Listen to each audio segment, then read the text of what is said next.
Even more, okay. Yeah. Are you going to keep that cardigan on? Yeah. Are you sure? Yeah. It's going to get very warm. I don't care. Hi everyone, it's Andy from Side Camp Europe and I'm here with... It's Austrian. Wouter! Wouter! We've got no mugs. No mugs. Do you know last week, after using the mugs, we sold a mug? Somebody bought a mug and a sweatshirt. I want commission. Because the only reason I'm doing this is because to get you some viewers. Get me viewers. I got my own viewers. So folks, this is the only reason. I don't care about this. In today's podcast, video, whatever you want to call it, we are talking about boots. We're talking about ski boots. We're not going to go too technical, but we are going to talk a little bit about BOA because that's been around for a season already, and we're going to talk a little bit about race boots, forklifts, and whatnot. So Val wanted to do this because he's very passionate about the BOA system, aren't you? I really dislike the BOA system. Have you used it? Yes. Have you? On what boots? Yeah, no, really, I couldn't ski it. Really? So I think for the general, look, now we're all already coming to a conclusion.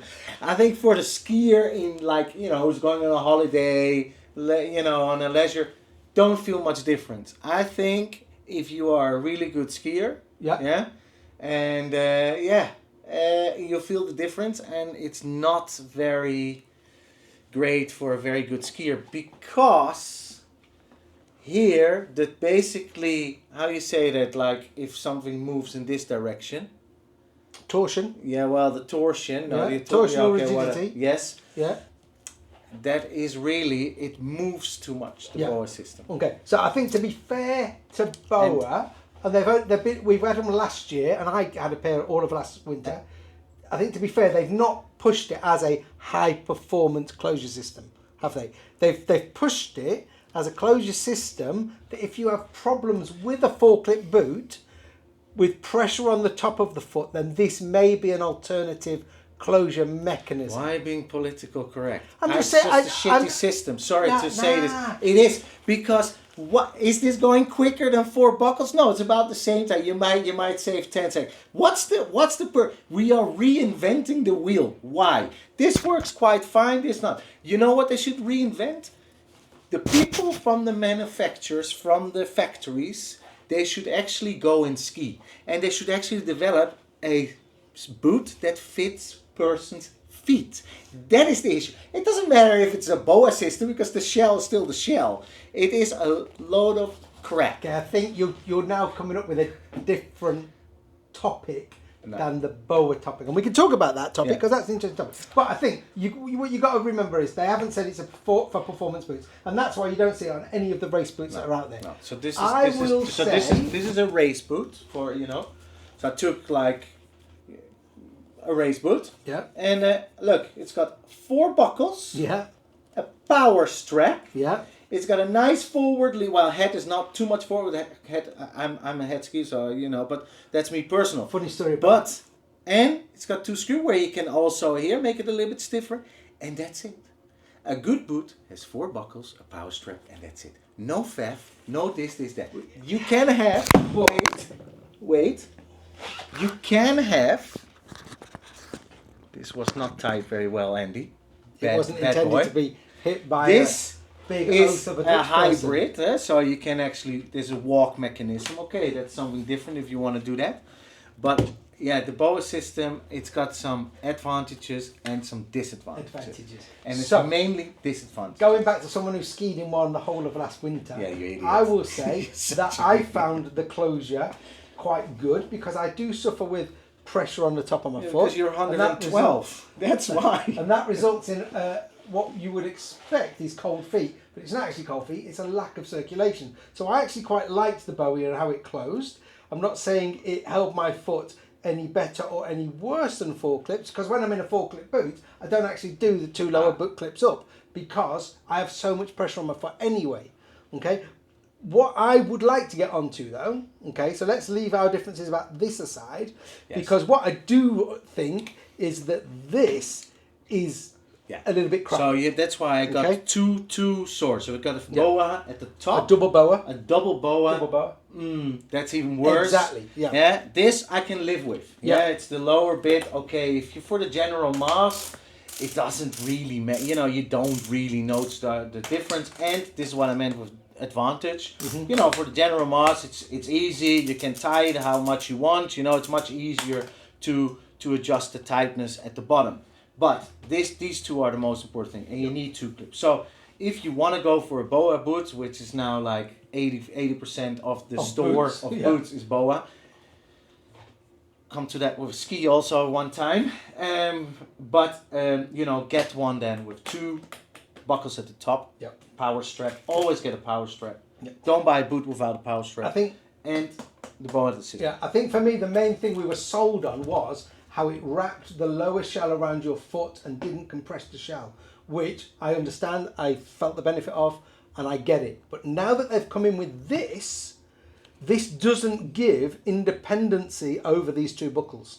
Hence the buckles being a better option. When you tighten this, everything tightens together. I know on my boot that I always have this buckle tighter than this buckle. Okay, and I know some people will have them equal, or this one might be tighter than this one. But Depends a bit on the boot. Because there's also loads of myths with boots, but we'll come to that in a minute. Exactly, like how to buckle a boot up. Yeah, and what the boot and the flex of the boot was also exactly. a lot We'll come of on to crap. that. So, double boas, I don't see the advantage of the upper boa. What I also found very, very strange was, and I can't remember which brand has done this, but I'm going to say K2, I may be wrong, is we were told that was brought in for this wraparound effect to relieve the pressure off the lower foot. But one brand has come out this year with a BOA here, but 2 buckles here, which totally negates the reason we were sold BOA last year, which is But that's very more of suspect. Yeah. It's all marketing. It's all blah blah. Because it's the same with the flex. So we got some boots for you. This is a race boot.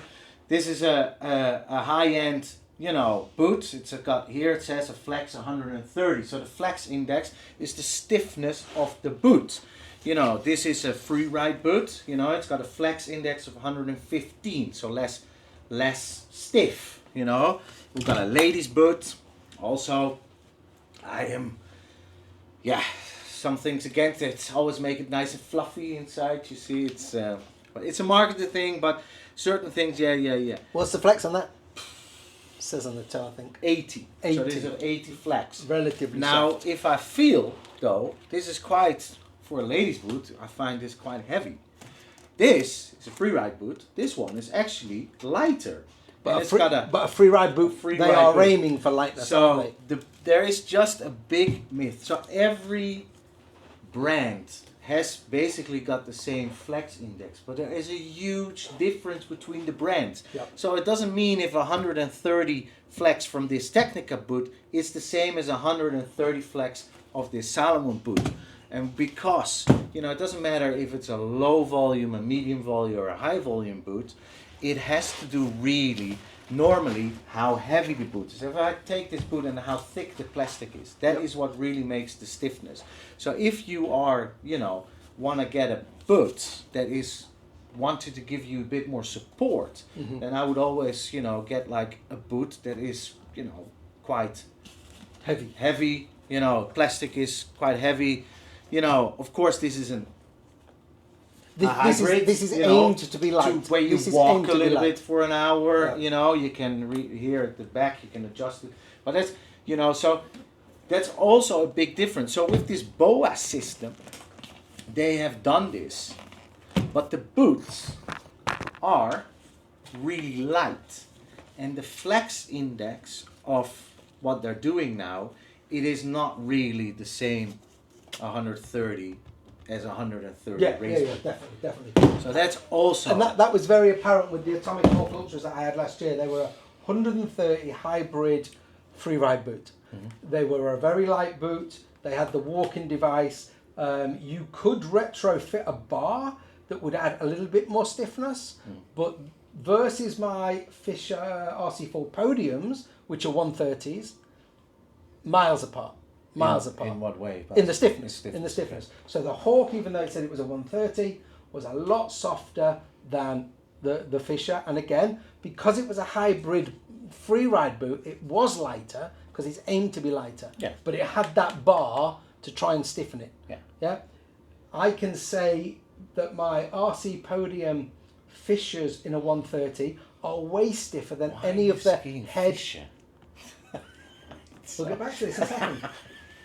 Are stiffer than any of the head Raptors I had up until moving to that Fisher boot. And I always had the 130, which head always had 130 / it was a 120 or a 140, depending where you put the screw. So I always had the screw for most of the season in the 130 spot. And then when it got super warm in April, I would move it to the 140 because the plastic would be warm anyway, so it was more like 130. But what I'm saying is my Fisher boot, which again is a lot heavier than the Raptor of old. I'm not comparing it to this Raptor or the Raptor you're in, but as a comparison, my Fisher 130 is heavier and is way stiffer than my Raptor 130.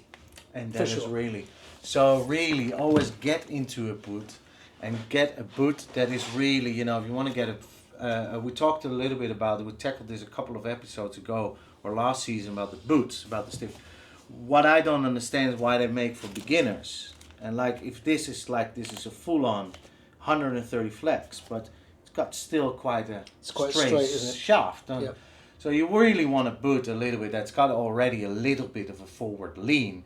And getting a boot that is, you know, it doesn't mean, you know, if it's 130 flex, it might be 110 flex, you know. So put them on and try them on.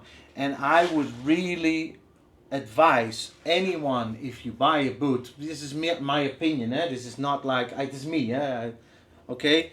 I've got loads of years of experience, but still, I would always buy a boot that's got 4 buckles. That's me. But we said this before, 2 buckles at the top. Yep. And if you have a BOA system and you're, you know, I feel the difference. But if you're like, you know, a general ski, you want a little bit more of a comfy boot that doesn't hurt, and you can, you know, what you said maybe with the blood flow, you know. Get a BOA, you know, but it doesn't give you the same support as a normal boot. On top of it, most boots now have also this anti-grip system. Why is this, Andy? Why? Explain this to us. Because if I go touring, I completely understand. You want, you know, because you want to climb up some rocks or where it's icy or slippery. But why do normal boots have grip walk? Okay, because you need to. Yeah. Okay. Yeah. This was my next topic of conversation. So as we've said, on a hybrid freeride boot or on a touring boot or on a mountaineering boot, then you're going to want a grip walk sole because you might be going over rocks or you're putting crampons on and things like that. Okay, but why are we seeing it on more and more boots? I personally think the reason is so we can sell more and more bindings, because if you've got old skis with old bindings, there is a chance that they are not grip walk compatible. If you're buying a new pair of skis, then nearly all bindings now, except for on the race skis, are grip walk compatible. If you look at the race department boots, not everybody wants a race boot, but you won't find any grip walk on the race boots. However, what you will find on some of the boots, like this, is that these can be swapped out. So if you were to buy this boot with the grip walk, but your binding doesn't interface with the grip walk, you can switch these out, and then your problem's solved. If you buy a boot that hasn't got interchangeable, I also have to say, is this interchangeable?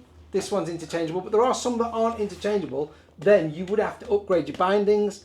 But maybe if your bindings are that old, you're surprise. And why is that? Yes, it's a sales ploy. It's a sales people. Oh yeah, it's really good when it's icy. You don't slip so much if you go for a drink. I think that's bullshit. Yeah, of course it is. Yeah. Of course it is bullshit. I slipped over more times walking into the Alpen Centre. Then you get I slipped over more times going into the Alpen Centre in my grip walk boots than ever in a race boot. Yeah, but that's because you're old. Many times. Because you're old. So the other thing you've got to think about as well, and obviously Salomon and Atomic are the same business in a way. And if you look at that sole doesn't come off and it's molded to the boot. I have got a video all about how you change this sole, and it's not as easy as you would think. And I would say after one season, my grip walk at the back here had started to fail, which also means it's not going to interface with the binding properly. And for me to get that repaired means replacing that whole sole. And as I said, I will post a link to the video about this because it's not as easy as they say. No, it's just, yeah. So be a bit aware, huh? When you buy a boot and this BOA system, yeah, I'm not very convinced. The same, it's all marketing, of course, but it's just, yeah, I don't really, I do understand why, but I don't. And you know exactly why. But yeah, is there anything else about boots? I think we should do anyways an episode about the different boots. But I would always get a boot that's got a bit of a more forward lean, that fits your foot. And yeah, people say, yeah, but the color, it still should suit you a little bit, You should still like the boot. The boots are now, what are they? €900 for a boot. Yeah. If I buy some for €900, I want it to, at least a little bit that it's, that it looks good. Yeah, exactly, Yeah. So. I suppose, obviously, everyone's got a budget. Everyone's buying to their ability. We've had this conversation before about a lot of places automatically put a lower level skier in a softer boot. Is that the right thing to do? Because if it's softer, is it not harder to balance? We're a more rigid boot, and I'm not saying a 130 flex race boot or a 150 flex race boot, but something a little bit stiffer would make it easier for them to balance over the But ski. this is the whole, sorry to interrupt, this is the whole discussion. Yeah. You don't know really what is stiff and what is soft. No. Because it's a myth. A 90 boot doesn't mean it's a 90 No, flex. no, And this is the whole thing. Yeah. You just want to try some boots out with forward lean. Yeah. And this is the thing, and this is exactly what you are aiming at or trying to hint at. You want a boot that's got a bit of a forward lean.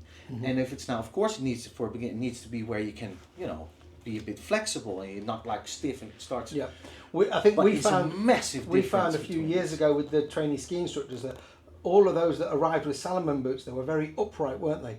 And we couldn't get them to get over the boot. We couldn't get them to flex that boot because it was in such an upright position to start with. So again, going back to a 16 or 17 degree forward lean. Same problem 2 years ago with another brand.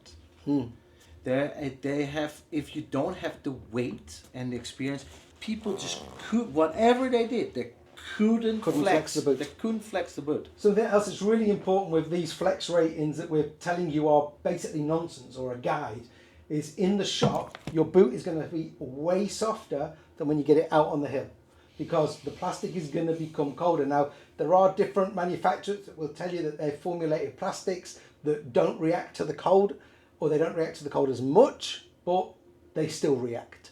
They will still stiffen up when it's cold. They will loosen up and be more pliable when it is warm. Yeah. And I would always, if I should, especially now the prices compared to a couple of years ago, because they've gone double in price really in only like 3-4 years. I would really also advise you to go to a shop where there's a proper boot fitting. Like here, we're here in the Brundel in Kaproen, but anywhere where you can find back home a shop, or you come out here when you come and join one of our camps. But we can assist you with it. But go to someone who actually knows their stuff and where you try some boots in, because a lot of the time as well as certain shops, they have still some stock left. And they, of course, try to push the stock out of the store. You want someone who's good, who knows a little bit about anatomy of the foot. There's also a whole thing about it. And where you can come back again to do some little adjustments. Because what Andy said is like, outside it's cold, the boot is stiff. It's completely different than walking a little bit around here than outside, when you ski a whole day. Yep. So, it's really, really important that you go to a lot of people who watch the podcast will be familiar with Colin Martin, who's featured on a couple of them, obviously, in Bicester at Solutions for Feet. If you do find a shop where there are trained boot fitters, don't just walk in expecting to buy a pair of boots. Ring them up and book in an appointment. Correct. And they'll give you an appointment, and that first appointment just to look at your feet and to work out what's best. And if they haven't got what's best, they'll then order that in for you. And then work with that boot fitter, as Wouter has just said, on getting it as dialed in as much as you can before your first holiday, because you're guaranteed the minute you then go skiing, you're going to find a pressure point or a lump or a bump that's going to need to be worked on. Now, literally any shop that's worth its salt will give you a fit guarantee, which means they will continue to refit that boot until it fits, or they'll change the boot, right? So if the boot isn't the boot for you, and remember the boot picks you, you don't pick the boot, then look for a shop that's got that fit guarantee, who are going to take them back off you and they're going to then find you a better solution for your foot. Yeah. Yeah. Well said, Andy. Thank you very much. For an dyslexic guy. Cool. So that wasn't a massive in-depth boot talk. It was mainly about the difference between your BOA, your changes to BOA being on the cuff of the boot now, and in some scenarios being on the cuff with 2 clips down here, which seems to be bonkers to me. And then about talking a little bit more about the 4-clip boots. Just remember when I first got here, when I was putting some head boots on my feet, and you said, "Don't buy them. Whatever you do, don't buy them." The first time. And now, all you're saying is buy head boots. Buy head boots. Yeah. It's fantastic. It's a fantastic boot. No, you put it on, it fits. Period. Yeah. Yeah. Don't have to do a thing. You've got different, of course. You've got low volume, medium volume, but they've got a big range of the width of the boots. It's good. It's cool. It's really good. I'm really happy. If you've got any questions or comments, pop them below. I'll get Walter to answer them all because he's always online and ready and available. And correct. now, if you have got any questions or comments, pop them below. Don't forget to hit the like button and subscribe if you haven't already. And we will see you on the next one very, very soon. It's Andy for Snow Camps Europe saying bye for now, and Walter.